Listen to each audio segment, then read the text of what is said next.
Ark Raiders is one of the hottest games out right now, with a massive player base all excited to delve deeper into the exciting immersive extraction shooter.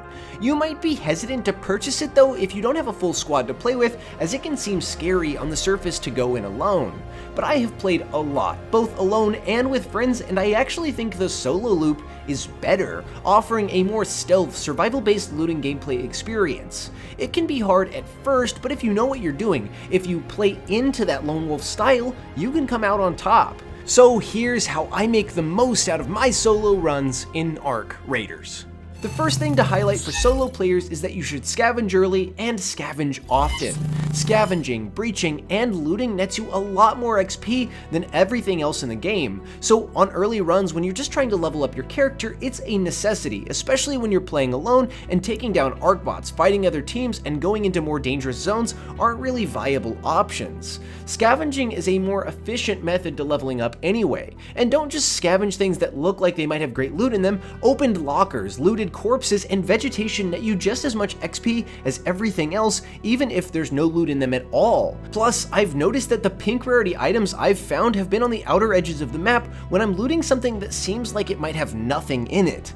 I know it might not be the most exciting early game activity, but it is absolutely worth it in order to get your character ready for the real fight later in the game. In Ark Raiders though, it's best to only run when you have to save your stamina until either Ark or other players are on you. Running away or to cover is a necessary option that you need on your tool belt at the beginning of every fight, and expending this resource before a fight even starts is a dangerous game to play. It does feel silly to walk around everywhere, but it also helps reduce noise as well as to keep your stamina topped up, especially in solo play where no one has your back, it's just you. This also plays into stealth, as keeping yourself as quiet and as small as possible is a necessity in order to allow you to have the drop on every fight. It's a weird thing to get used to if you've been playing other shooters, but trust me, it's absolutely a game changer in solo play. The next tip though for solo play is to avoid Ark. Now, not entirely. Inside buildings or in certain situations with wasps, it can be a good call to take them out as soon as you see them, but in terms of leapers, rocketeers, the queens, seekers, etc., it's best to just stealth by them and to keep your presence unnoticed. If you do make friends, you can consider trying to take on these machines, but in solo play especially, this is dangerous as those other players could turn on you at any moment, using Ark to put you in an unsalvageable situation. However, there are a lot of parts that you need to upgrade workbenches that come from machines. Most of these come from smaller machines, but there are some that require you to take out larger machines. For those, I recommend looting husks, especially during the Husk Graveyard event when there are many husks scattered about. This will give you the opportunity to get those drivers which you need to upgrade workbenches. Next, let's talk about the interactive map.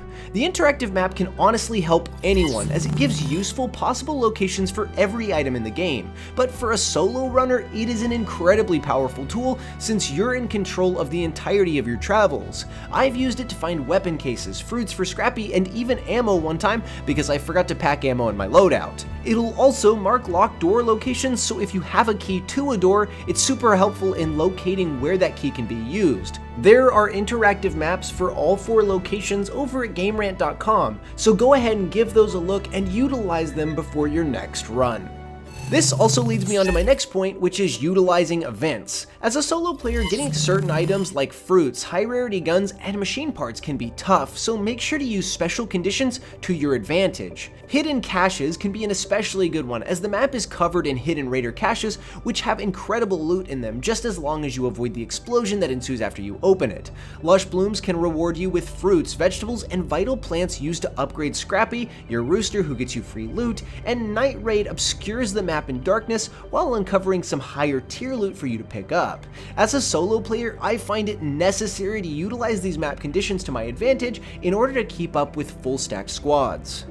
Okay, this next point may seem obvious if you've been watching Ark Raiders related content, but avoid engaging in PvP. For the most part, other players aren't seeking out fights. They're spending time avoiding arc bots, looting high rarity stuff, and trying to extract safely.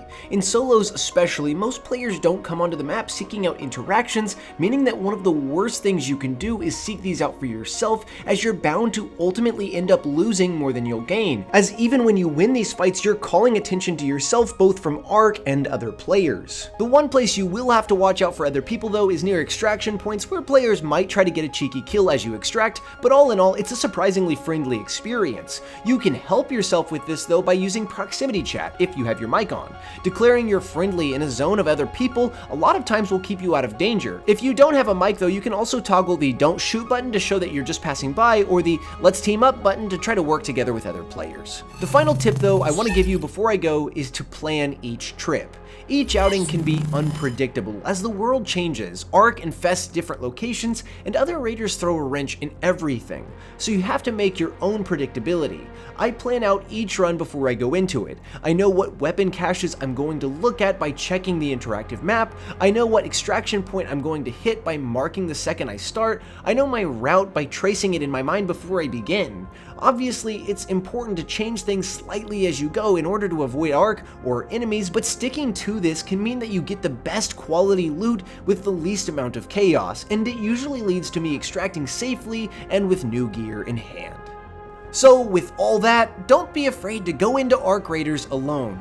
We don't all have a full stack squad ready to play every time we get on, and solo is a viable and fun alternative that Ark Raiders is designed around.